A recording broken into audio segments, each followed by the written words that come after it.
Hi my loves, welcome back.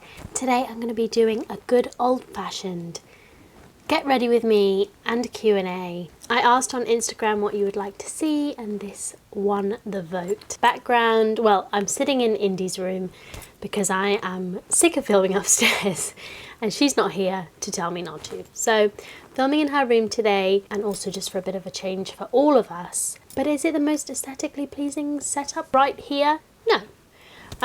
But we're going with the flow. It's like the old days. We just set up the camera and go with it. But before we get started, I want to talk to you about dinner last night and say thank you to HelloFresh for sponsoring this video. If you don't know what HelloFresh is, they are a weekly meal kit delivery service. It's a rolling subscription, so it's really easy to pause, skip a week, change anything, and basically you choose what's in your box. You pick how many people you want your meal kit to be for, which I love because especially when I was cooking just for myself, this would have been so helpful. So hard to get portion sizes right, and there's so much food waste when it's just one of you. But yeah, they'll pack it all up, deliver it to your door. It is so easy, and the reason I've been using it, you all know Zach is the chef in our house. He's very serious about it and his meals are incredible, but I gotta give that man a break sometimes, okay? He's gotta have a break from preparing meals, thinking about meals, you know, deciding what to cook. But it has been so long since I cooked regularly for myself, like a decade basically. I've just lost confidence with it completely, especially because I'm usually cooking for Zach as well, and I want it to be nice. So HelloFresh is a great option for us moving forward, for me to prepare some meals. It's also great because we are more time poor than ever really, and you know, dinner time is the time we've got a crazy toddler running around. It's coming to the end of the day, she's getting tired, everybody's getting tired, and so having something really easy, quick and simple. We made one of the recipes last night. We made this incredible pork, chili and rice burrito bowl. It was so delicious. It was so nice, so quick and easy for me to prepare, like no thoughts whatsoever required basically. And you can save money and time using HelloFresh. You know, you're only buying what you eat, which is fantastic. That is your little introduction. So I'm going to put a QR code up on screen. You can use that, or you can use the link in the description box to get 60% off your first box and 25% off your next 8 boxes, which is an incredible offer. So let's get started on the makeup, the questions, and get into it. Lots of you guys wanted house updates. I will say I'm not sure that, based on some of the questions that I got, I think some of you may be missing videos. There have been a couple of vlogs recently with some house updates in them. You know, I wish I could show you more kind of big updates, but I think there are going to be some big changes imminent, so that's exciting. But as I've said before, things are moving pretty slowly. I mean, we were hoping to be in by now really, but it's not looking super likely. We're really hoping to be in over the summer sometime because yeah, it's just taking so long. Trust me guys, I'm feeling it too. By the way, I'm using the Hourglass Ambient Soft Glow Foundation, which I am liking. It's probably a touch too dark for me, and I do find it oxidizes a little bit, but I like the finish of it, the coverage. But yeah, I will do you like a proper house update video, like a specific one. I guess I've been including them in vlogs, so maybe some of you have missed them, but there are a couple of big things, big visual things, which I'm hoping are going to happen over the next few weeks. So I will do a video, a dedicated video to it soon, I hope. We're really working on getting the loft space finished, and lots of stuff's been going on in the house. I mean, it's just things like adding window sills to the windows, and just there's so much to be done that it just takes a while to get through it all. I know that someone asked, like, what are you most excited for about moving into the house? And honestly, Zach and I have this thing which we call like reason of the day that we're excited to move into the house. There's like honestly just countless. Your home space just affects everything about your life, so having a space that really works for us as a family is going to be life-changing, I think. I'm trying to think of one particular one. Gosh, I actually don't know. I couldn't pick one. I'm so excited to have just space for our stuff. I'm sick of looking, like, part of the reason why I'm down here filming today is just I can't look at all the stuff upstairs anymore. I can't bear it. The place is just packed to the rafters with stuff, and it's just not pleasant to look at, to film in, to be in, and I just cannot wait to have more actual space to put our things in, and to hide things. Also, Inez is going to be out of the house during work hours when we move, which is going to be huge for me because it means I have a lot more freedom around the house as well. I really try and sort of avoid her in the day when I'm working, because mums will know it's just, she wants to be with me and I want to be with her, to be honest, and it just distracts her, and everyone gets a bit upset, I think, when I appear too much. So I'm really restricted about going into the sort of like public spaces of the house during the day. So to have the whole house to myself during the day will be incredible. The vlogs will just simply look a lot better.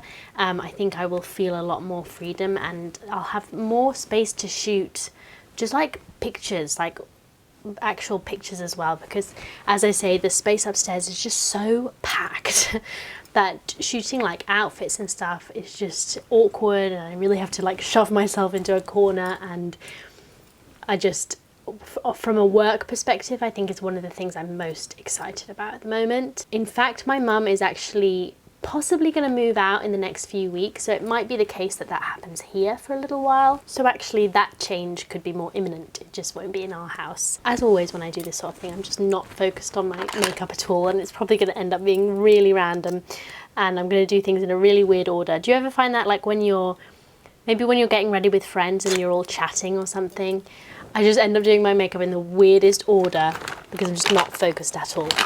So I'm going to do some concealer quickly first. I'm using this Hourglass one. But yeah, Inez will be spending a bit of time over at my mum's new house in the day, so that if and when she moves, that will begin. So that's why it will work here as well for a bit. Someone asked, are you going to get another dog following the passing of Mimi?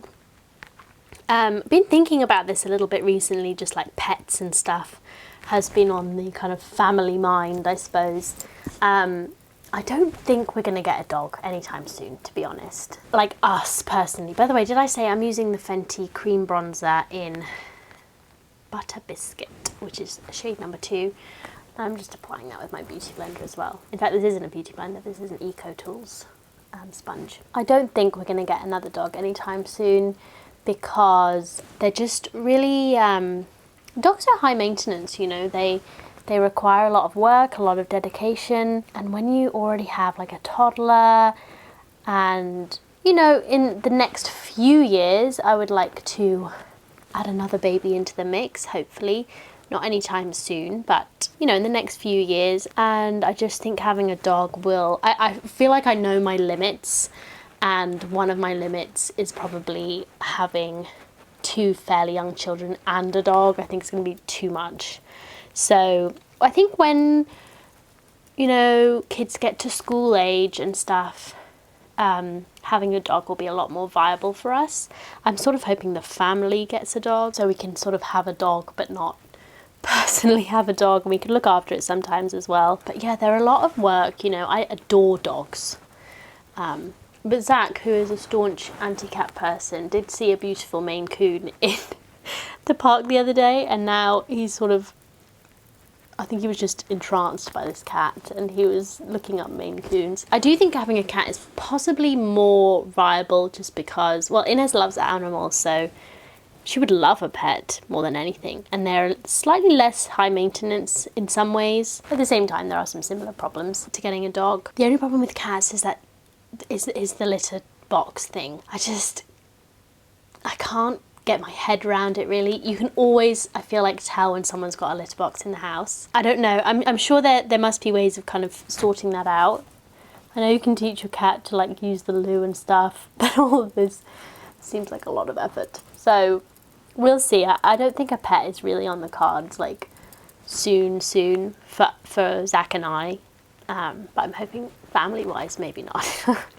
Someone asked, would you ever consider starting an in-person book club? It's on my list. In fact, I'm hoping it's going to happen maybe this year sometime. I would love to start an in-person book club. It would be open to everyone, and patrons as well. So it wouldn't necessarily just be patrons or anything like that.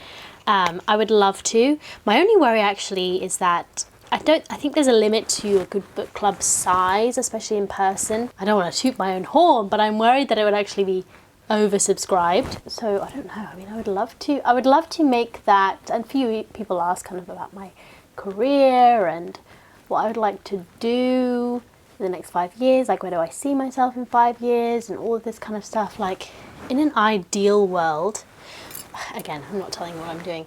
I'm using the KVD Beauty blush in Peony. In an ideal world, I would do the stuff that I do on the Patreon, like all my working hours. I adore it. I love speaking to you guys. I love chatting books. I love having like a smaller community that I can really like connect to. That would be the dream. And if I had to kind of like run a few book clubs a week because, you know, they were popular, or I start like helping other people create book clubs in their area, like that's the sort of thing I would love to do. I don't know. I think starting with an in-person book club of my own and seeing where it goes would be great. I would love to have like a space of my own that people could come to, so that yes, I could run a lot more events, kind of bookish related events. I know that Zach would love to have a kind of cafe or a restaurant. I would love to have a bookshop. You know, if I was saying pipe dream stuff, that's what I would have. I would have a cafe bookshop with like a really good sort of event space either attached, or like, you know, you can push the tables aside and create a really nice event space where people can come and, you know, chat and be with one another and maybe talk books or maybe talk other things and have like a real good kind of local community going on. Like that's the dream. I would love to use my platform to expand into that kind of thing because I love it. But an in-person book club is the place to begin, I think, when it comes to that. So I have an option, like a place kind of in my local area, where I'm thinking I might go for them.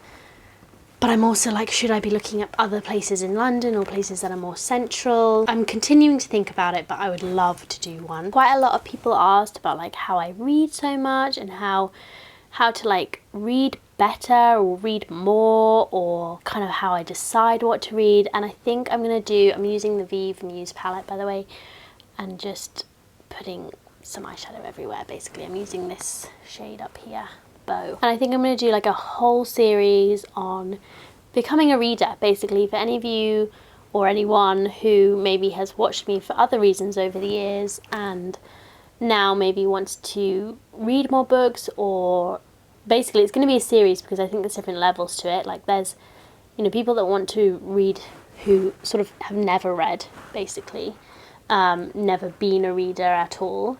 So there's going to be one video sort of more dedicated to that. And then there's going to be a video for those of you who were readers maybe when you're younger and you want to come back to it. And sort of there's two parts to that as well. I think there's people that kind of maybe even studied English at uni and don't read much anymore. So there's like levels to it, basically. And I also want to do a whole note-taking series. I got some questions about my note-taking. I'm going to do a whole series on that as well. Again, that's going to be a series because it's going to be sort of like why I take notes and tips for taking notes. And then I think I'll just do like a small series of actually just writing notes on various different books, so you can kind of like see in real time how I do it and what I'm picking up on. Because yes, I'm realizing obviously that I really love helping people read better, basically, like read better books, get more out of the books that they are reading. And yeah, it's something I feel passionately about. Someone asked, do you stop reading if you don't like a book? Yes, I have recently learned this skill. Please, if you find it's really hard to DNF books, it's called did not finish books.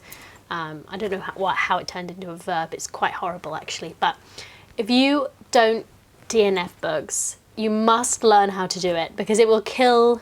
No, I mean, it never killed my reading, but my reading has vastly improved since I have enabled myself to put books down that I don't like and I don't particularly connect with. You will know when you read a book that you connect with, and this is an important life skill. I've started doing it with TV shows as well, much to Zach's chagrin, because he hates it. He doesn't like not finishing shows, but I just don't have the time anymore for mediocre stuff, and I also have a really good sense of what I like these days. I'm really getting into the groove of what I like. I still try and challenge myself. I've said before, I can't remember where I said it now, but I sort of have different categories. So there are some books that I read for the history of literature, basically, because it's a major interest of mine. I love it, and I think it's important for me. So my loves, just had to change the memory card, so apologies if I've moved slightly. But so yeah, and then there's like my reading for pleasure, my reading for enjoyment. And someone else asked me, do you find reviewing books can take the joy out of reading? And the answer is no, because I can DNF books, and I also really don't. Like, I could put a lot of emphasis onto new releases, because I feel like that's what a lot of book creators do, and I totally understand why. You know, that's what the publishers want you to do, really. But for me, it's really about finding the best books for me, and also for you, like the best books, right? Like start to finish the best books. So I don't put a lot of emphasis on new releases, really.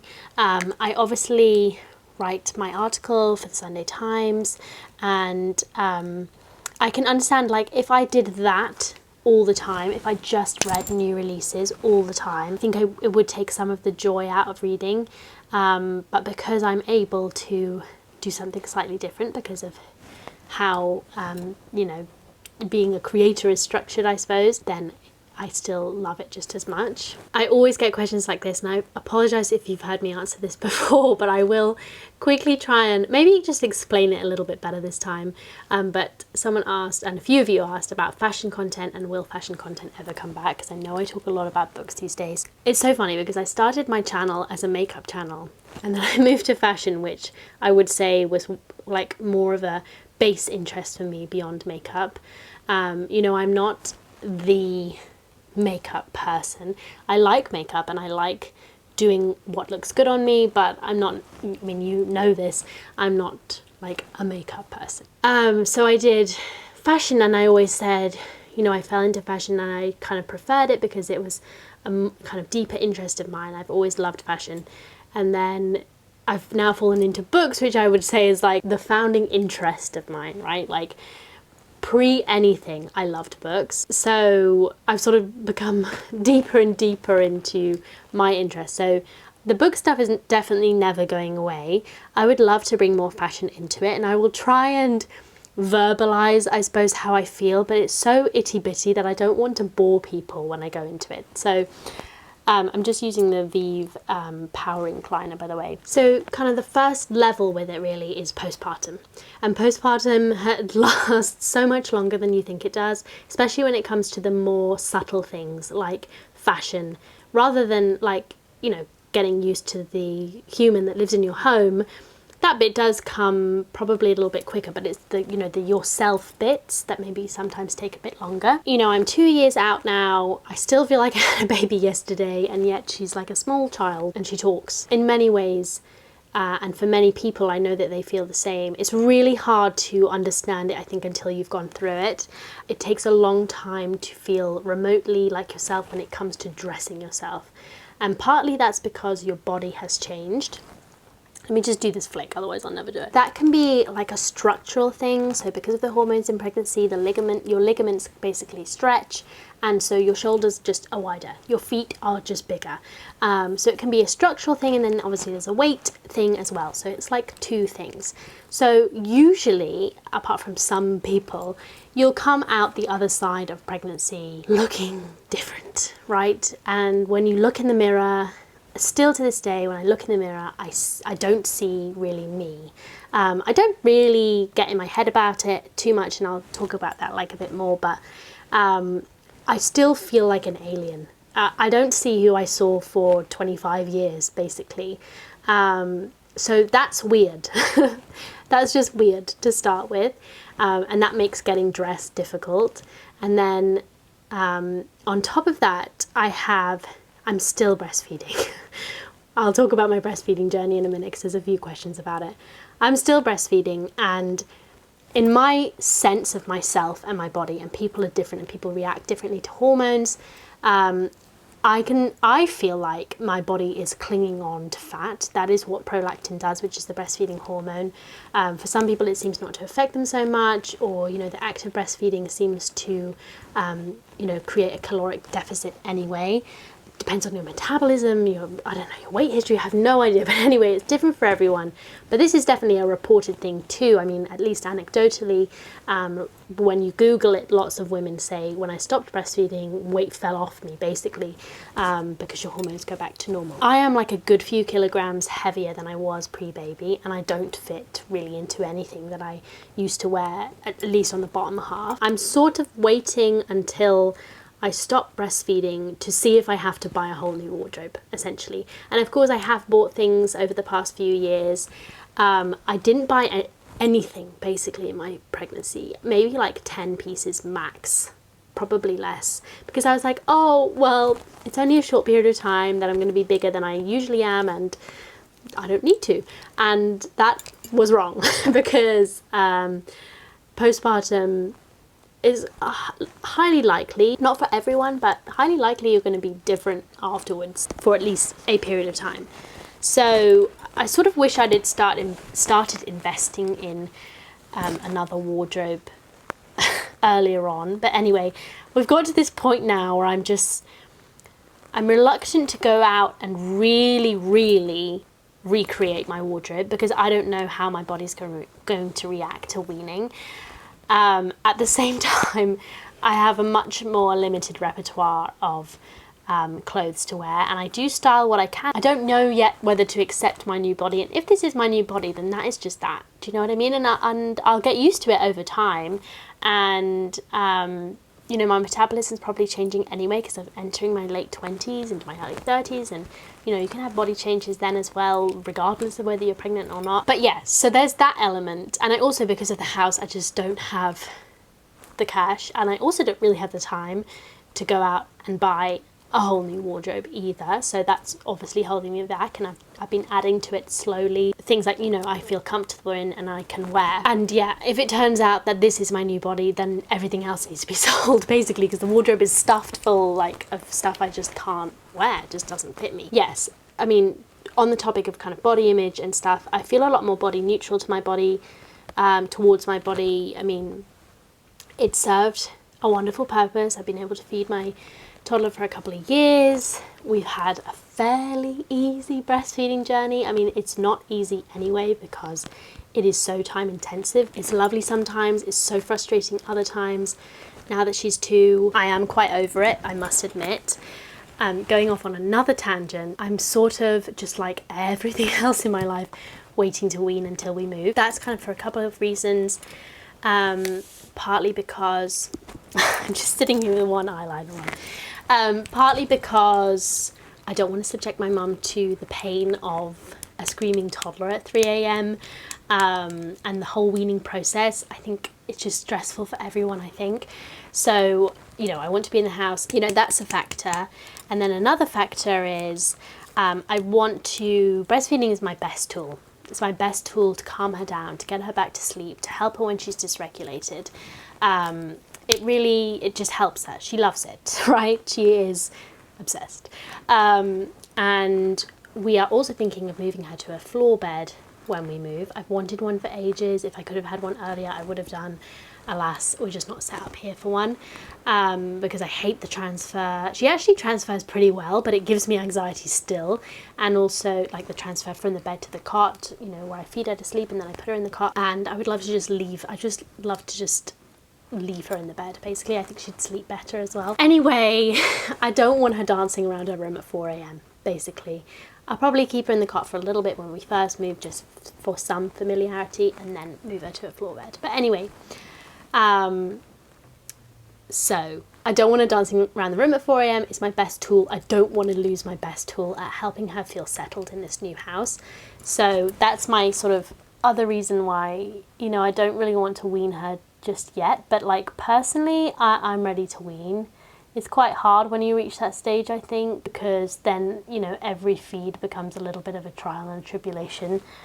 mentally. But anyway, my loves, so I'm sort of, yes, waiting to see what happens when we wean to my body, essentially. And also just looking, I mean, just panning around the room in the wardrobe room it's just crazy in there. Like I said, there's so much stuff. I don't like to be in there for longer than I can bear it. I especially don't like to try and find outfits in there. It's just packed to the rafters. So much stuff needs to go anyway, regardless of what happens. I know I sold loads last year. I think probably even more needs to go. It's just packed. I mean, it just was never meant to hold that much stuff. And to try and put stuff together from in there, I know it's the most ridiculous reason in the world, and like it's just really not a problem. And if I wanted to work around it, I'm sure I could. I could get creative and also just push through. And I know it's just very prissy of me. I know that. That's why I try not to go into all these myriad details of why I just haven't been making that much fashion content. And you can judge me all you like, but yeah, that is a selection of the reasons. I'm sure I could come up with more, but that's really a selection of the reasons. I also have been buying a lot less, just from an environmental perspective. Yeah, so I'm hoping again that this is one of those things that will really shift energetically when we move, because I really, the last couple of weeks or so have been feeling the urge, to dress in something nice. I just don't feel, I think because I still feel a bit alien-esque, I also don't really want to look at myself too much. Okay, so yeah, on body image, that's what I was talking about. I do feel more neutral towards my body, because there's nothing like having a child and then breastfeeding them for 2 years to make you really, I said this before to people in my life, to really make you like feel like a mammal. Like I just feel like a mammal, which is lovely in some sense, because you realise how utterly stupid all of our standards for our bodies are, and that we're really just animals, and who cares about this bit of fat or that bit of fat. So that's kind of where I sit mostly, but I think that's given me a strong disinterest in how I look. And then at other times I kind of miss dressing up and feeling nice and feeling good. And because I don't have, things, I have a lot of comfy clothes in my new size, but I don't have a lot of nice clothes. Does that make sense? So I don't know. So in some ways I'm saying I've kind of lost myself fashion-wise. In other ways I'm saying, it does matter to me less. I do feel more neutral towards my body. I do feel like, it's serving me a purpose, and, it enables me to do many things in my life. And that's what's kind of most important to me, because I know that it really worries women, the kind of weight gain aspect of pregnancy and postpartum. And for me, it's really changed my perspective on, having a baby has changed my perspective on everything, but including this, basically, like, it just doesn't matter as much, but at the same time, you get that alien feeling. So it's just like, it's so many things going on at once, and it's not to do really with, weight gain itself. There's nothing wrong with being in a different size body. It's the not recognizing yourself bit. It's feeling like my hands look different because I have so much water retention. I think that's a breastfeeding thing as well. Like my hands look different. My feet swell up all the time.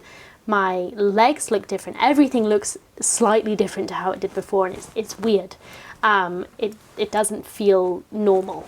So yes, so that's my long-winded answer as to why. Why I haven't been making that much fashion content, and also hopefully why it will return. It will make a return in the near future. A few of you asked about baby sleep update as well. Yes, I still call Inez a baby. I think I'll always call her a baby until there's a new baby. And then she'll be something else, but she's still the baby in the family. Will you get the baby even though she walks and talks? So same as always. So this is again related to the weaning, I think. She sleeps for the first part of the night in her bed. It has been getting longer sometimes. As long as she's not teething or ill, she sleeps longer for the first section of the night for sure in her cot. And then she comes into bed with me for the second half of the night. It's been that way for well over a year, longer. It works for now.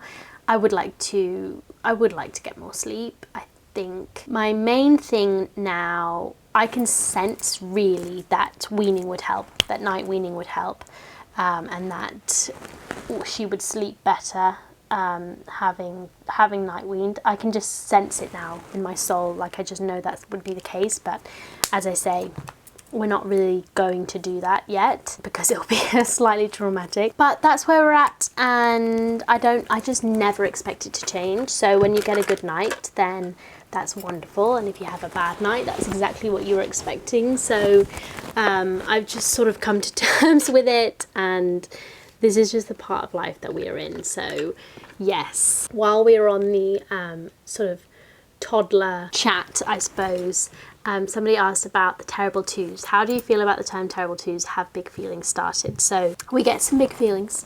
I hate the term terrible twos. I think it's rude towards children.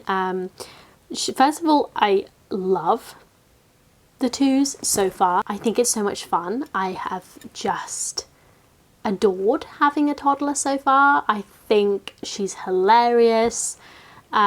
She teaches me so much. She teaches me patience. She's just so much fun to be around. I love it. She's so loving and sweet. It's so rewarding. So that's that. First of all, I mean, things can always change and kids go through different phases, but that's my feelings on the two so far. But yeah, I hate the term terrible twos. I mean, I don't know. I just think it kind of reduces their feelings a little bit, I guess.